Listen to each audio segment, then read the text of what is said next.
Vamos a relajar un rato. Vamos a relajarnos. Yo voy a coger un poquito de nata y nos vamos al sexólogo. Porque, ay madre mía. Por cierto, en el sexólogo vamos a hablar de sexo a partir de los 60 años, que no a partir de los años 60. Vamos para allá.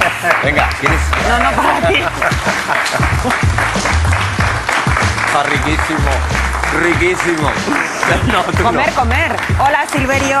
Silverio, ¿sabes qué tal? Aquí estamos. José Ramón Marcuello quiere venir en calidad de imputado.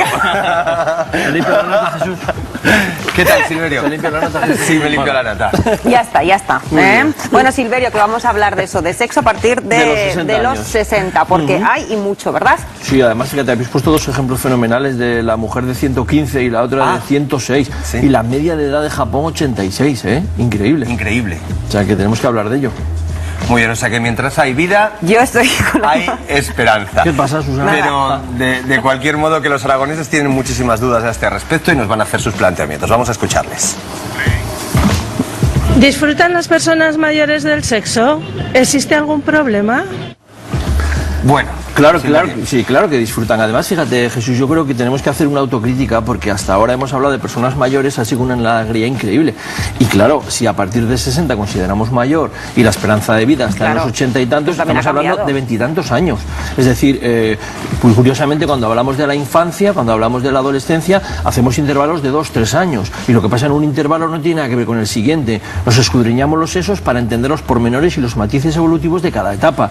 Entonces, yo creo que las personas mayores van siendo más jóvenes socialmente hablando de lo que eran antes. Es decir, una mujer o un hombre de 60 años del 2013 no tiene nada que ver. Es mucho más joven que una persona de 60 años en 1950. Sus expectativas son otras. Y curiosamente en el plano científico apenas hemos indagado en ello. Nos hemos limitado a proponer un modelo de sexualidad juvenil y luego hemos dicho, bueno, ya veremos qué tal llegan las personas mayores. Pero ya hay que empezar a hablar de una primera edad de mayor y otra vejez avanzada. Son cosas muy diferentes. Pero decía que si existe algún problema. Eso es lo que te iba a preguntar también. Pero fíjate, yo creo que, Susana, el problema es un poco asociado al modelo juvenil. Por ejemplo, alguien diría, ¿existe algún problema en la sexualidad infantil? Y entonces diríamos, no, simplemente es diferente a, vamos a decirlo así, el modelo más adulto o más juvenil. Es una sexualidad en proceso, donde lo genital no es lo central, donde lo afectivo va creciendo y madurando, y todo el mundo da por hecho que existe una sexualidad infantil. Claro, si planteamos la sexualidad de los mayores desde el punto de vista juvenil, encontraremos muchos más problemas y dificultades, pero porque creo que nos está fallando realmente el enfoque, y es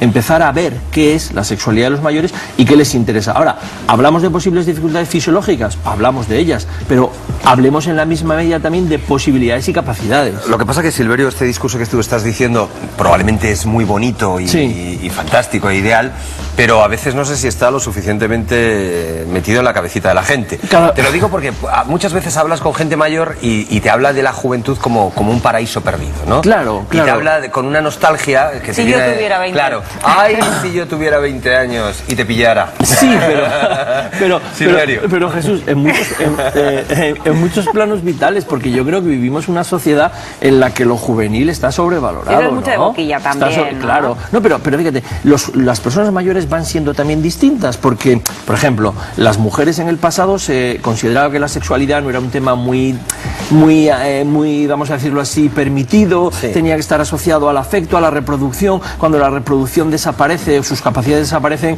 y encima moralmente no estaba muy bien admitido, muchas mujeres han abandonado sus intereses. A los varones se les daba una visión de la sexualidad como virilidad, erección, y todo lo que no sea virilidad ni erección no merece la pena. Entonces, claro, nos encontramos con que en la medida que yo tengo ese modelo y lo que yo vivo no coincide con lo que se espera de mí, abandono mis intereses.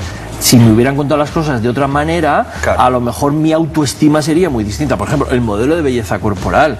Quiere decir, para un hombre o una mujer de 75 años, enfrentarse a los modelos de belleza estéticos puede ser tremendo. Entonces, claro, hay cuerpos y cuerpos, pero no solo los cuerpos estéticos de la tele. Cierto. Vamos con más dudas de los aragoneses. ¿Hombres y mujeres están en la misma disposición? No, como casi nunca. Pero hombres y mujeres están en la misma disposición. Sí, yo creo que no, pero eso es interesante. Primero porque somos distintos, cuidado. Y yo creo que el sexo diferencia y es lo que marca los atractivos para parejas de mismo de distinto sexo. Aunque también es verdad, las personas de generaciones venideras van a ser mucho menos distintas entre hombres y mujeres de los que son las actuales. Es decir, la gente que tiene ahora 75, 80, la edad de mis padres, son personas que han sido educadas en un sistema de valores tremendamente diferenciado para ellos y para ellas. A ellos se les da permiso, para ellas es pecado, cuidado, no seas pelandusca, peligro, ¿vale? Claro, entonces, luego cuando nos hacemos mayores podemos racionalmente poner en tela de juicio algunas cosas, pero hay cosas que se han quedado pegadas a la piel. Entonces, la comodidad no se negocia y la comodidad tiene que ver con la propia historia. Entonces, tampoco podemos ir a la gente mayor y pasar de la prohibición a la prescripción. Es decir, antes estaba prohibido y ahora les obligamos. No, cuidado. Sí dar permiso, pero hay que entender que la comodidad de las generaciones actuales irá ganando conforme las personas que vayan creciendo no hayan vivido una, vamos a decirlo así, educación sexual tan dura como han vivido las generaciones que son ahora mayores, que son las personas que se educaron en los 40 y en los 50. Entonces están viviendo esos valores morales que por mucho que nosotros creamos que han cambiado, ellos los llevan interiorizados y no es nada fácil desprenderse de ello. Desde luego que sí. Bueno, vamos a escuchar más dudas de los aragoneses. Si hay queja, ¿cuál es la principal en ellos y en ellas? Si hay queja, si la hay, ¿no? No dice que hay. Sí que las hay. Y el hecho de que las haya, yo lo interpreto en positivo. Es decir, uno puede decir, hay queja, algo va mal. No, hay queja, hay motivación. ¿Yo por qué llevo el coche al taller? ¿Porque está roto? Sí, pero porque lo quiero emplear. Entonces, el hecho de que haya queja sobre la sexualidad en los mayores, para mí es un fenomenal indicio. Y yo creo que los profesionales sanitarios deberíamos un poco hacer esta reflexión, porque tal vez un hombre me venga con quejas de disfunción eréctil, la más abundante, contestando a nuestra espectadora, pero a veces tenemos que ayudar al usuario a enterrar el pene. Es decir, sí, quiero decir que... ¿Qué has dicho, perdón?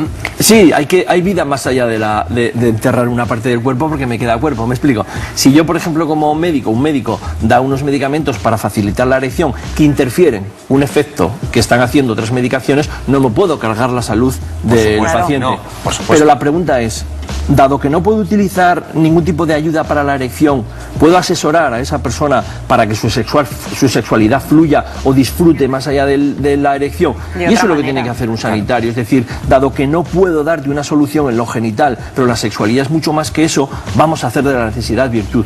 Lo mismo con las mujeres, la principal demanda suele ser las dificultades con el orgasmo y sobre todo la inhibición del deseo.